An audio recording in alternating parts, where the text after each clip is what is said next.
بسم الله الرحمن الرحیم. دا یو ملګری و دغه تقریبا چې د 9 سال نه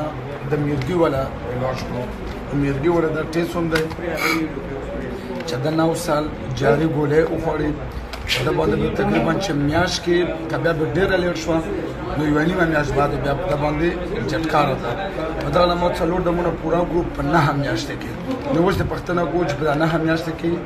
د جټکا والي او کنه د باندې مو ګولې پرېخي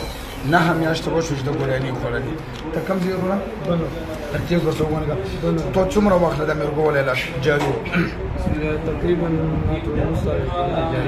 جاري وو نه کله ته جاري ګولې وخورې درته ته د څیم دم دی انځام دم دی او ته چې مو دم کړی ګولې څومره وخت شته ګولې باندې کړی لکه تیز وګڼه چې आवाज 9 مهینه باقی 9 مهینه کې ته ګولې نه خورلې او نه هم یې څه ته به جټکا اوس په 5 مهینه کې ته جټکا والیو نو والی او ګولې خوري کنه خوري ګولې برېخي مخکې بر باندې څومره وخت بعد جټکا راځي چې ګولې به خوري مخکې به دین مشته بعد را باندې راغله یاش بعد را باندې راغله سره به درې مشته بعد او ګولې به خوري اوس ګولې نه خوري ګولې نه خورم نه راځي باندې مطمئن نه بنو کې کم ځای بنو کې خاص ته باندې دومل